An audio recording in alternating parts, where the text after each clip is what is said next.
Hello मेरे प्यारे बच्चों, कैसे हो आप लोग। स्वागत है बीएस इंस्पिरेशन में। मैं हूं विवेक सर। आपके लिए लाया हूं एक नई वीडियो।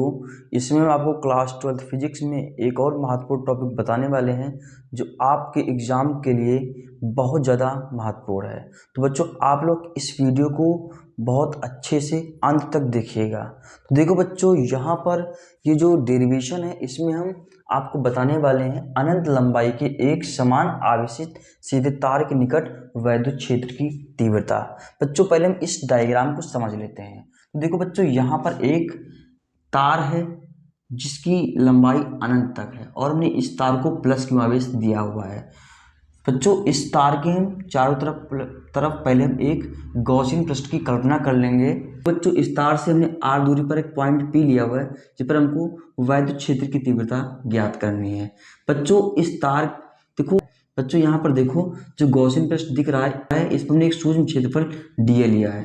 अब देखो बच्चों, यहाँ पे जो तीव्रता है बच्चों वो इस दिशा में और क्षेत्रफल भी इस दिशा में है। बच्चों, क्षेत्रफल और तीव्रता दोनों एक ही दिशा में होने के कारण यहाँ पे जो कोण है थीटा बराबर वो हो जाएगा 0 डिग्री। अब देखो बच्चों, यहाँ पर जो गॉसियन पृष्ठ है उसकी लंबाई क्या है, L है। बच्चों, हमको इस पहले यहाँ पे निकालेंगे हम क्षेत्रफल अवयव DA से होकर गुजरने वाला वैद्युत फ्लक्स।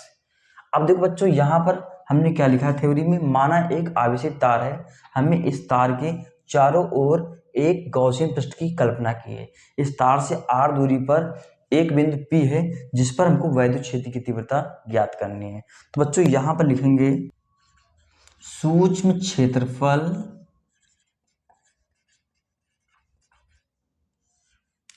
dA से होकर गुजरने वाला वैद्युत फ्लक्स।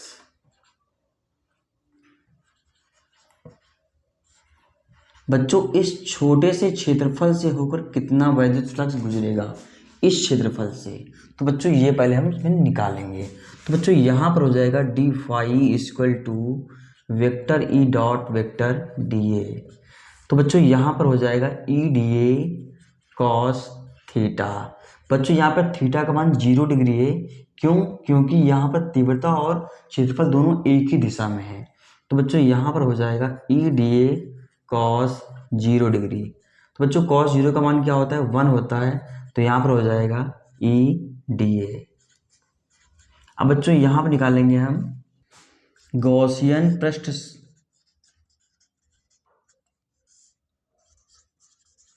से होकर गुजरने वाला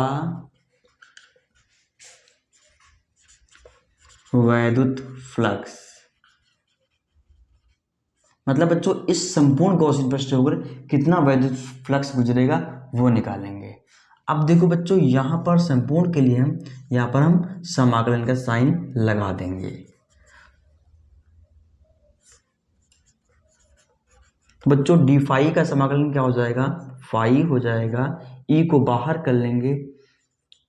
अब देखो बच्चों, यहाँ पर समाकलन किसका है, डीए का। तो बच्चों, यहाँ पर आपको जो गॉसियन पृष्ठ दिख रहा है वो कैसा दिख रहा है, वो सिलेंडर के आकार का है। तो बच्चों, यहाँ पर हम जो इंटीग्रेशन ऑफ डीए लिखा हुआ है इसका हम फॉर्मूला लिखेंगे। हम सिलेंडर का वक्र पृष्ठ क्या होता है बच्चों, है 2πr_l। इसमें कौन सा फॉर्मूला लगाया हुआ है, हमने लगाया बेलन का वक्र पृष्ठ। अब देखो बच्चों, यहाँ पर जो आपको डीए दिख रहा है यहाँ पर हम लिख देंगे। बच्चों, इस साइड नोट करें, यहाँ पर थोड़ी जगह की शॉर्टेज है।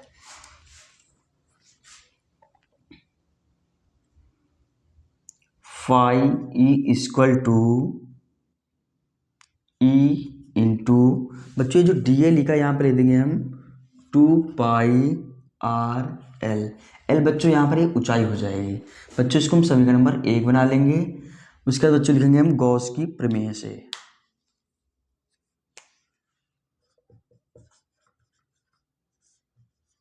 गॉस की प्रमेय से बच्चों, गॉस की प्रमेय से फॉर्मूला क्या होता है, फाई इक्वल टू Q/ε0। बच्चों, इसको बना लेंगे समीकरण नंबर 2। आप लोग इसका स्क्रीनशॉट ले लो। उम्मीद करता हूँ बच्चों आप लोगों को यहाँ तक बहुत अच्छे समझ में आ रहा होगा। अगर बच्चों आपको समझ में आ रहा है तो मेरी वीडियो को लाइक जरूर कर लीजिएगा और मेरे चैनल को सब्सक्राइब करना मत भूलिएगा। मैं आपके लिए कितनी मेहनत कर रहा हूँ ना। देखो बच्चों यहाँ पर आगे देखो, अब यहाँ पर लिखेंगे हम समीकरण 1 व 2 से। समीकरण 1 व 2 से। तो देखो बच्चों यहाँ पर फाई का मान क्या है, e इंटू 2πRL है। यहाँ पर फाई की जगह पर रख देंगे तो e into 2πRL equal to Q upon epsilon naught. अब देखो बच्चों यहाँ पर एक फॉर्मूला होता है रेखीय आवेश घनत्व, तो लैम्डा इक्वल टू क्या होता है, क्यू अपान एल होता है। बच्चों इस एल को इधर मल्टीप्लाई कर लेंगे तो हमको यहाँ से क्यू की वैल्यू मिल जाएगी, क्यू इक्वल टू हो जाएगा लैम्डा एल। तब